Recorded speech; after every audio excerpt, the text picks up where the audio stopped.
Coming up, Tzu Chi's Dharma masters offer words of comfort and encouragement to those affected by the Kaohsiung tragedies. For sufferers of osteoarthritis, Dalin Tzu Chi Hospital has a new procedure that may help reverse joint degeneration. Welcome to DaAi Headlines. I'm Mary Lee. Thank you for joining us. In the days following the gas explosion in Kaohsiung, the local Jinsu Hall has become a central kitchen where hot meals are prepared daily for survivors. After the meals are prepared, they are then transported to locations throughout the city for delivery volunteers to hand out. To help deliver the meals, residents of all ages have been volunteering their time, including a 5-year-old boy. Days after the Kaohsiung gas explosions, Tzu Chi volunteers have been mobilized to deliver hot meals to those affected by the accident.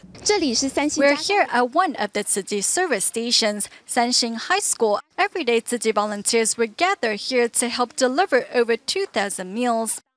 The meal delivery route follows along Sanduo Road. Broken up into 7 sections, it totals over 2 kilometers in length. The man behind it all is Tzu Chi volunteer Xu Bo-shen. I live here and am familiar with the area, so I came up with the route for delivery. Before the meals are delivered, volunteers first unite their hearts in prayer. Amid the grown-ups, a 5-year-old boy is seen. Just getting out of class for the day, he joins his mother in delivering the meals. I help deliver meals. I want to help others. I brought him alone because from seeing those who are less fortunate, he will learn to treasure his blessings more. We should be a helpful person in society and lend a hand whenever possible.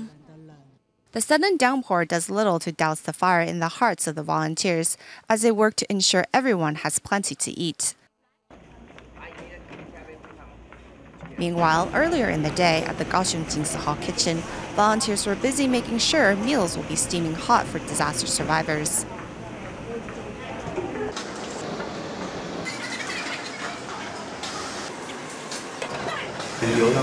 A group of volunteers will deliver breakfast at 5 in the morning, so when the residents wake up, there will be hot meals for them to eat. We also prepare pastries for them this morning. Once ready, volunteers load rice porridge onto the waiting trucks outside. Spending their day off in a more meaningful way, many office workers can be seen participating. Tzu Chi's charitable deeds have spread all over the world, so I think we can extend our limited power to the greatest capacity. It's unfortunate that this happened, but we want to do anything we can to help.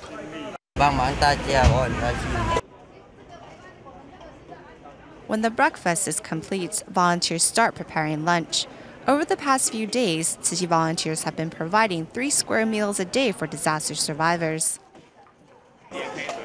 The events are conducted with such order. Seeing everyone give selflessly really moves me. Seizing the moment to give, volunteers are united as they work to provide disaster survivors with strength to face the days ahead. More on the underground gas explosions. Besides firefighters working to save lives, many local residents also joined in the rescue effort. Next, we meet Chen Qing, who saved 7 through his actions. The ambulance was here and the former borough chief was around the corner behind the ambulance. A firefighter saw me standing there looking at the body of the borough chief. He told me I should save injured residents first. I quickly followed his order. Facing the question of whom to save first, Chen Qingwen once hesitated. There were so many people there. Whether they were alive or not, I had to help them. Under the guidance of firefighters, Chen Qingwen worked to save those injured by the underground gas explosions.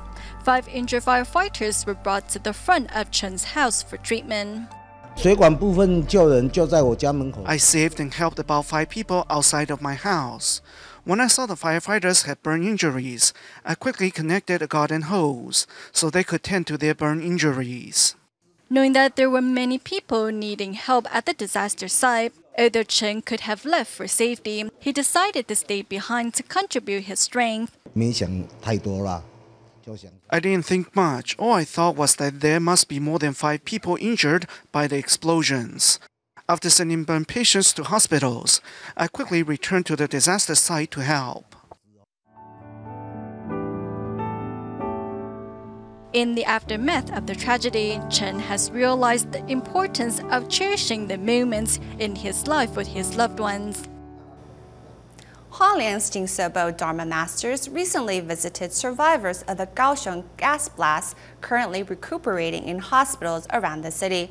During the master's visit, many members of the public took an opportunity to express their thanks to Tzu Chi for being there to help. Conveying Master Zheng Yin's blessings and offering prayer beads to the survivors of the Kaohsiung gas explosion, Dharma masters of the Jingsebo in Hualien visit the injured at various hospitals throughout the city. I'm proud to be a firefighter, unless it's like our fellow brothers who lost their lives in line of duty. Otherwise, I will get back up and continue my duty as a firefighter. Proud to serve the citizens of Kaohsiung, these heroes have no qualms about the dangers of their jobs. The Dharma masters praise their bravery and encourage them to turn their sorrows into blessings. Be grateful, all right? Be grateful that such an impermanence of life manifested itself. Once you get better, don't hold back from giving. I want to express my thanks to all the people who cared for us and supported us through this time. Whether it was by contributing money or aid, we're deeply comforted by your blessings. Following the accident, volunteers have remained by the survivors' side as a pillar of support and the source of stability during these difficult times. Tima has set up a medical station at Wuchen Elementary School following the tragedy in Kaohsiung. Besides offering medical treatment to victims and rescue workers, the service station also has a counselor available, offering a professional outlet through which to heal emotional scars. Still hurting from a knee injury she received on the night of the Kaohsiung gas explosions, this survivor has come to Tzu Chi service station at Wuchen Elementary School to seek medical assistance. Treating her is resident doctor Xie Mingyu, who took time off from work to help those affected by the blast. Tzu Chi often rushes to the front lines and is the last to leave. Why? Because there is always more to do after a disaster. Take the gas explosions, for example. After taking care of minor injuries, there are still many more tasks to take care of. Not only do residents stop by to get medical assistance, but police officers, firefighters, and even military personnel come by to seek treatment. I help with cleaning up, moving items, and transporting relief aid. Knowing emotional wounds are not as easily remedied as physical injuries, at the medical station there is also a counselor available. Some suffer external injuries and some suffer from high blood pressure. Frequently, residents are catching colds. What's special is that we have a counselor here to provide help. Inside the small free clinic, team of doctors and volunteers are using their expertise to help disaster survivors get through the unsettling times ahead. Students at Taiwan's Tzu Chi University College of Medicine recently visited the Philippines for a 9-day cultural exchange and to take part in a Tzu Chi free clinic. While there, students visited impoverished residents and also traveled to Leyte province, where they educated children on basic hygiene. At Tzu Chi's community free clinic, a desperate mother brings her 1-month-old baby to seek medical assistance. The large cyst growing behind her baby's head has caused this mother many sleepless nights. I want my daughter to have a normal life. I want her to be able to talk and walk like a normal girl. Students of Tzu Chi University College of Medicine arrive at a small shabby house with nothing to see except bare walls. However, there is still laughter to be found here. I've been living here since I was 3 years old. It's been 30 years. 30 years. Students of TCU's College of Medicine are in the Philippines for a 9-day exchange. Realizing their blessings after witnessing hardship, their most unforgettable moment was seeing the genuine and pure smiles on the children's faces. Grateful for Tzu Chi's assistance in providing prefabbed classrooms, students and teachers give their Taiwanese visitors a warm welcome. One little girl even donated her piggy bank. I want to help other people in need. That's why I collected these coins. With a session conducted entirely in English, medical students educate the students on basic health practices. Raising awareness through pictures, songs, and dance, the children grasp its importance in no time. When we were putting the curriculum together, we tried to make it as simple and concise as possible. Even if it's just a simple thing, we hope they will be able to practice it in their daily lives. They were very cooperative when we taught them how to dance. They had such bright smiles too. Putting what they have learned into practice while helping those in impoverished places, these medical students realize the true duties of a medical professional.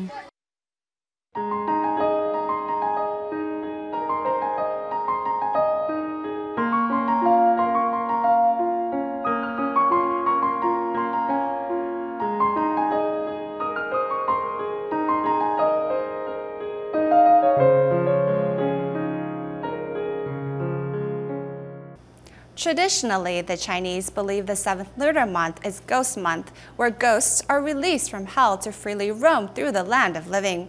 Thus, extravagant offerings and joss paper will help entice those ghosts to do us favors. To break such unfounded superstition, the Tzu Chi Foundation is promoting this period as a time of gratitude, filial piety, and blessings. We will now take you to blessing ceremonies in Batam, Indonesia, and Hualien, Taiwan.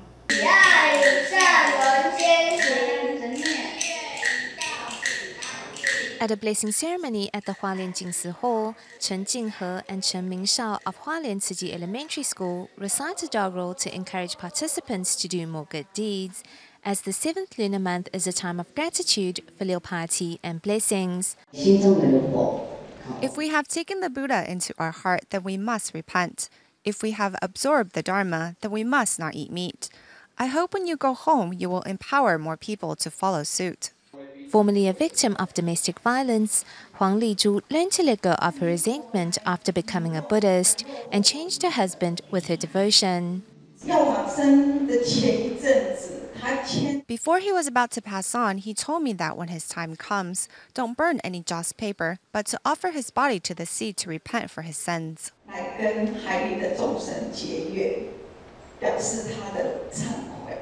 The nearly 500 participants also followed the 10 Dharma masters of the Jingsi abode in praying for the victims of the recent Kaohsiung gas explosion.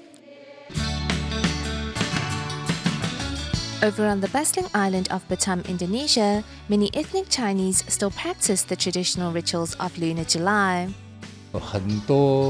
Many members of the public still do not have a proper understanding, including some of our brothers and sisters. People have learned to reduce the amount of joss paper they burn, but they do still make offerings. Many people still believe burning joss paper will bring them good fortune. Traditionally, the Chinese believe the 7th lunar month is Ghost Month. Thus, extravagant offerings in joss paper will entice ghosts to repay your generosity. Tzu Chi's Batam office is trying to break such superstitions by first helping its volunteers understand the meaning of proper worship. I told a fellow volunteer to spend only half of what he had planned on offerings and donate the rest to Tzu Chi.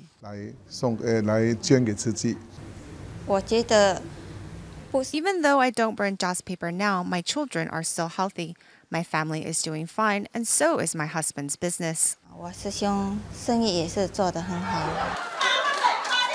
Through a short but entertaining skit, volunteers teach members of the public to respect the environment when holding religious rituals. As the world continues to be troubled by disasters, it is ever more important for everyone to show their compassion and sincerity in the right manner.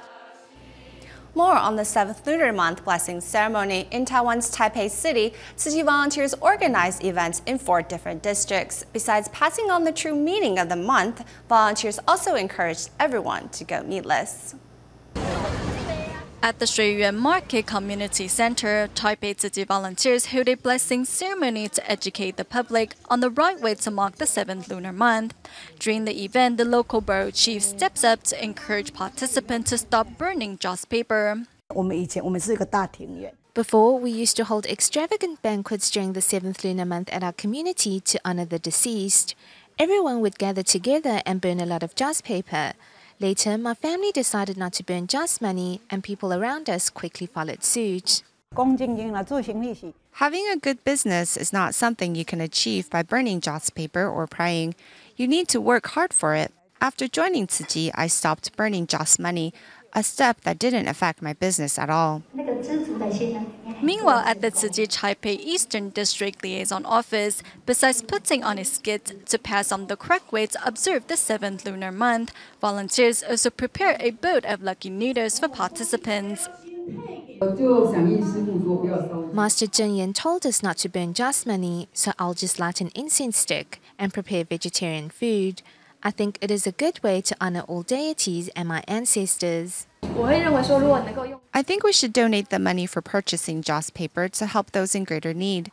We could donate it to our bamboo coin banks or other charity organizations.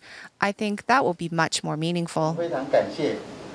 As many students are currently attending summer school, Songshan Tzu Chi volunteers seized the chance to visit Changshu High School to encourage youngsters to adopt a bamboo coin bank to help the less fortunate. We can donate the money for purchasing beverages to help those in greater need. There are many underprivileged groups in our society, so I hope everyone can contribute their share and help the needy. Through such an event, children can learn more about the world around them and broaden their horizons. This event has taught them that they can contribute their love to help those in greater need. At the blessing ceremony held at Zhongshan District, volunteers prepare vegetarian meals to inspire community members to go meatless as a way to cultivate compassion and protect Mother Earth. The most common treatment for osteoarthritis is joint replacement surgery. However, not only is this costly, it also increases the risk of infection. Recently, the Taiwan Dalin Tzu Chi Hospital discovered that an arthroscopic procedure to remove the filamentous tissue can stimulate cartilage regeneration to reverse the degeneration of the joint. 60-year-old Miss Dinh was once a professional sprinter. However, the excessive use of her knees has triggered an early onset of osteoarthritis in her 30s. Each step up the stairs causes her debilitating pain. When I use the squat toilets, it causes me so much pain when I try to squat down or get up. I am too young. I don't want to get artificial joints. The typical clinical treatment for the condition is joint replacement. However, not only is it costly, it also increases the chance of an infection. Fortunately, the medical team of Dalin Tzu Chi Hospital has discovered that removing the damaged tissue can stimulate cartilage regeneration. From our day-to-day activities to exercise, our plica can catch with repetitive knee bending, which may lead to inflammation and fibrosis of the plica. Fibrosis causes the plica to harden. It creates a vicious cycle. Periodic rehab after the arthroscopic cartilage regeneration procedure will restore normal knee motion and improve function, allowing osteoarthritis patients to walk again pain-free. A Japanese man, Matsunori Iwamura, who was alone in Taiwan, contracted cellulitis, which eventually led to infection of his spine that caused partial paralysis from the waist down. The Taipei Tzu Chi Hospital gladly took him under its wing, and now that Mr. Iwamura's treatment is completed, the hospital has teamed up with Tzu Chi volunteers in Japan to get him home. 1、2、3。Trying as hard as he can to stand again, 55-year-old Masunori Iwamura is partially paralyzed from the waist down due to cellulitis complications which affect his spine. Thankfully, he has been recovering under the care of the staff at Taipei Tzu Chi Hospital. For his follow-up treatment, we believe he should continue with physical therapy before surgery is considered. But from the way he is recovering, we are quite optimistic. As Mr. Iwamura has no family in Taiwan, the hospital has taken him under its wing. Now that his treatment is completed, Tzu Chi volunteers in Japan will take over and make sure Mr. Iwamura continues with treatment upon his return. Tzu Chi volunteers have offered a lot of help to me and to my family. I'm truly very happy, and I'm glad to receive so much assistance. 进步很多了，ありがとうございます。谢谢你，越来越好了。谢谢你。Before his discharge from the hospital, the staff gave Mr. Iwamura some presents and wished him a speedy recovery back in Japan. 许许多多的大家都为你祝福了。大家一直都对我很好的。 Mr. Iwamura has been away from home for more than a decade. He still has an 80-year-old mother to care for back home. This experience has taught him to promptly carry out filial duties and practice good deeds, which he promises to do when he recovers. Ms. Chen has been living in an old house with her children after her husband passed away. A typhoon from last year, however, punctured her roof. Chen sought help from the Tzu Chi Foundation, which not only provided temporary dwelling, but also offered to repair the house.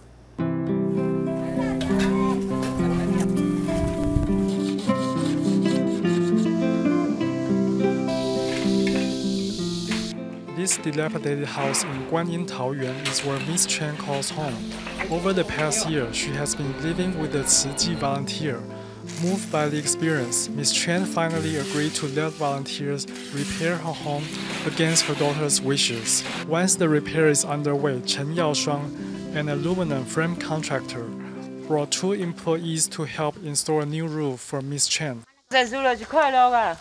When his boss makes money, he will get paid. So if his boss is doing good deeds, he will garner blessings as well. The next day, volunteers returned to clean the drain in order to install a septic tank. Chen's daughter, who was at first against the repair, came to help as well, but her temper quickly flared up, blaming the neighbors for everything. A media volunteer immediately set his camera aside to help her with the work. You gotta move your hands, not your mouth. You're hurting my ears. Due to years of neglect, the drain is completely clogged. It would be much better if we remove this, right? So you should remove the weeds in your heart too.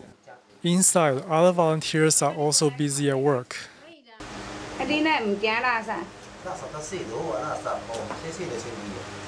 After tinkering around, finally the blockage has been cleared and the water is finally flowing again. Brothers, do you hear the water flowing?